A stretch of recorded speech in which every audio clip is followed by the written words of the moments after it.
LeBron do's and dudettes. So LeBron opts out of his contract with the Cavaliers. Hopefully that's good news for the Lakers to be able to sign him. Maybe somebody else, maybe have enough room to still trade for Kawhi, you never know. At least Spurs are still interested.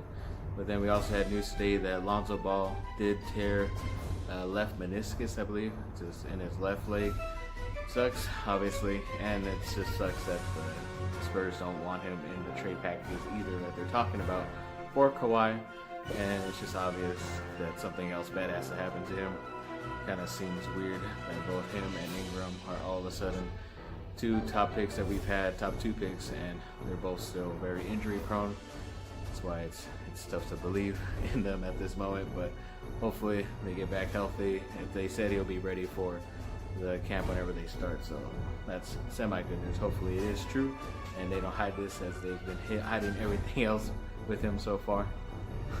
And Kyle Kuzma was saying that he hopes he doesn't get traded because he does want to stay with the Lakers. I hope he stays too. He's the one guy that I would prefer to play with, like a LeBron or a Kawhi, just because he's able to shoot a lot better than, or more consistent than Ingram has been this past 2 years. But you never know, because we'll see who the Spurs really want when it comes. They might even want both Brandon Ingram and Kyle Kuzma, which is gonna suck. But to get a player like Kawhi, you kind of have to make sacrifices like that to deplete your young core. And a little bit of releasing news by the Lakers. They did release Tyler Ennis, but really didn't play as much ever the past 2 years. I don't know why they re-signed him again this year, but I'm sure it was just to save money. And again, they saved money too by cutting him before July 5th. I'm sure that's going to happen to a few more guys coming up soon, that they're going to renounce the rights so they can have enough money to sign 2 max guys. So we'll see how this goes.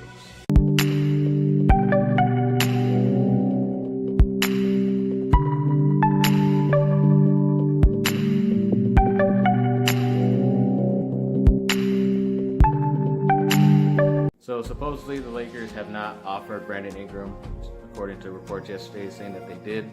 I think they're kind of done with they haven't offered Ingram because he is the more enticing guy on the roster, in my opinion, for teams to jump at it when it comes to a trade.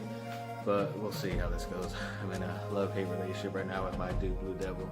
So then we also have them saying or wondering if this year USC can be the Georgia of last season in college football. I'm pretty sure they're just referring to the whole time I've been saying is that if we start JT Daniels, a freshman quarterback, a true freshman quarterback, and have to redshirt, then they can make it to the college football playoff and eventually to the final, because that's happened the last 2 years where at least the freshman has taken his team at least to the championship, and they did lose. But it's awesome that they are thinking the same way I am. Hopefully it is a dream come true if JC Daniels does do it. Matt Fink is looking a lot better, at least body-wise, to be able to last a full season. I just don't know if he's going to be a better passer than JT Daniels is already. We'll see how that competition goes. And of course, another thing I've been saying since last summer, before last season, and then going into this stuff before the All-Star break, that the Lakers should make a trade to bring on a salary with a guy that has another year or 2 on his contract, and they're still able to sucker a team into giving them a first-round pick. They could have easily done this with the Denver Nuggets, which I said they should have done it and gotten Kenneth Faried and the first-round pick for him. And the first-round pick would have been number 14 this year. Not only my favorite number, but a really good player was selected. Somehow Michael Porter Jr. slipped all the way down to there. But well, who am I? I'm just a normal stooge doing this YouTube stuff. But I thank you people for watching. Of course, not a lot of other people watch me, but we'll see how this goes. I guess I'm just lucky.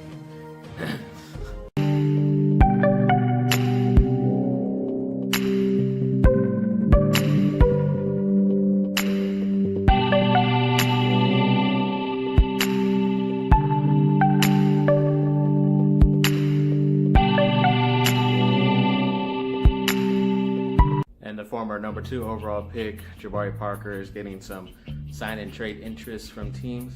Kind of wonder why that he would do. I think because he is restricted, but I honestly don't believe Milwaukee's going to bring him back, so they even might just send him a qualifying offer, or they just might renounce his rights so he just becomes an unrestricted free agent, so they can have some money to go after some guy. But not a lot of guys are going to go up to Milwaukee unless they're just chasing money, but we'll see who the real guys who want to play basketball and win championships are if they do end up going to teams just to chase the money and not to chase championships. But you can come to the Lakers and join LeBron, hopefully, Paul George maybe, Kawhi Leonard maybe. So we'll see about that also.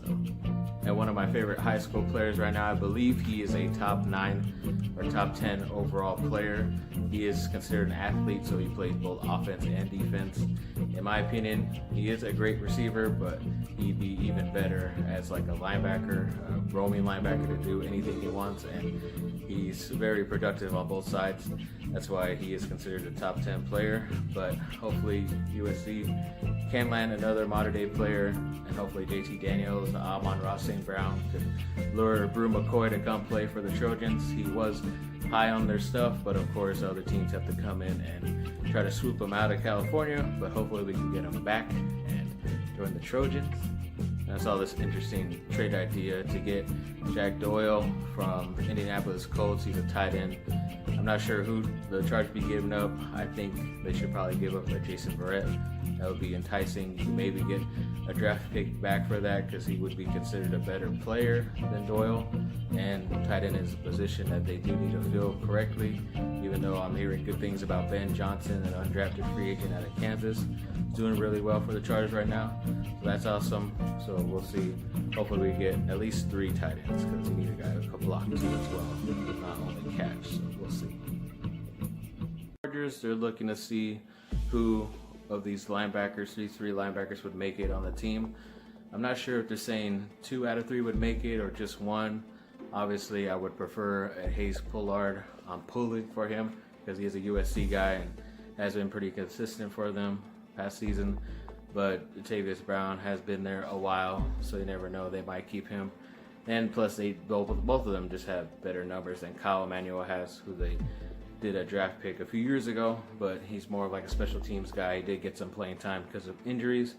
Was okay, but numbers wise, you got to produce when you're a linebacker, and he did probably like not even half of what those guys did.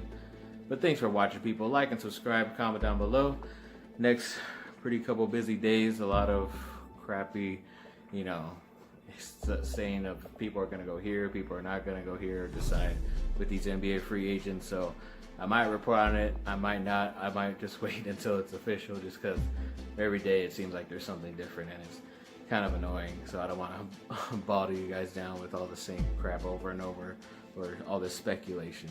But like I said, thanks again for watching. Like and subscribe. Let me know what y'all think, and have a great rest of your night.